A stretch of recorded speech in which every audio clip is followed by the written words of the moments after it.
бірдей бізге. Енді біз мынау отырар мөлтек ауданы бойынша келіп отыр. Отырар мөлтек ауданының тұрғындары атынан келіп отыр. Біраз сіздер қол қойып, бізге сенім артып жіберді. Бізге отырар мөлтек ауданы бойынша светке, суға, ауызсуға, жылуға, үй тұрғыны неге бәріміз берешегіміз көп шыдап келген. Көбісінің жаңағы кәсіпкерліктері, шоттары жабылды. Енді бұған бізге қазір рухани астанадан КСК, былайша жалпақпен айтқанда КСК қосылып жатыр. КСК қызметіміз көңіліміз толмайды. Сол үшін бір ауыздан келіп отыр. Бізге ол үйге бастапқыда КСК болмаған, кейінгі үйлерде болған, бірақ КСК-ның жауапкершілігі, жұмысы бізге көңіл толатындай емес. Оған көгалдандыру керек дейді. Жаздың ортасы оны көгалдандыру ешқандай жоқ. Тұрғындар шамасы келгенше есік алдын суарып жатыр. Бізге есік алдын шөлік жабады, неғылардың бәрі керек бізге. Бізге тариф қымбат болып тұр. 30 теңге, 9 деген тариф бізге қымбат болып тұр. Біздің қалтамызды көтермей жатыр. Қай жерде барсаң да, қай мекеменің есіне барсаң да, светте де, суда да, отырар мөлтек ауданы қарызымыз шашын жектер. Жылуға да. Енді сол жылу мекемесі КСК-ға кірмесеңдер, келесі жылы жылу да болмайды деп қояды. Сонда біз қалай айналамыз? Жұмабек мырза Шымкентке келіп жұмыс істейді екен бізге.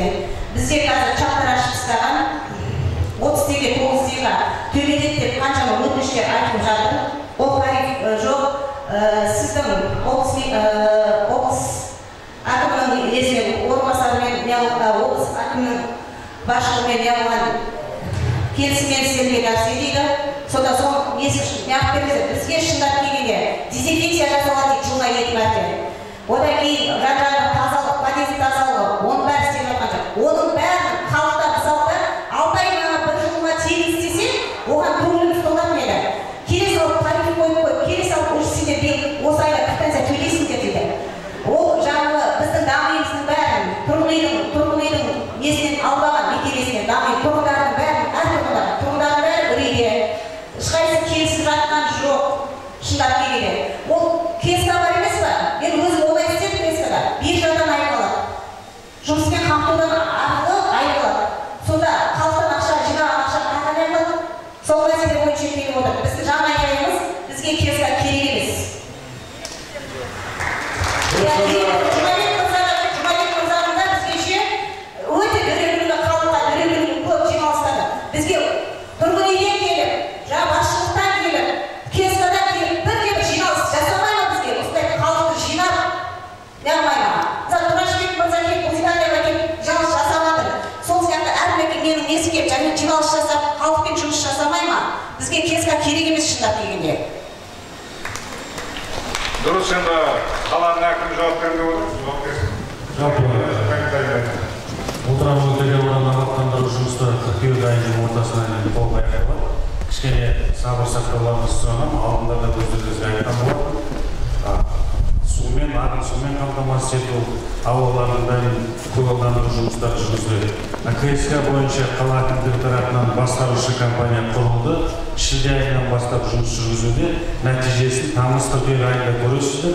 Бұл ең бірінші кезекте сіздердің өтініштеріңізге байланысты болып отыр. Сол аулалардың сіздердің подъездеріңіздің тазалығын қамтамасыз ету мақсатында. Сіздермен арнайы келесі аптада өзіміз тағы жұмыс барысында атқаратын боламыз.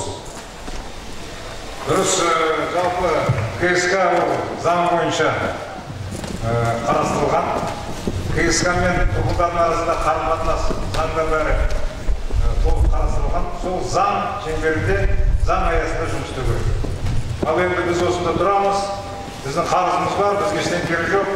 Давай біз айғайлаймыз, адамдар оған ешкім көнбейді. Бәрі заң аясында жүреді.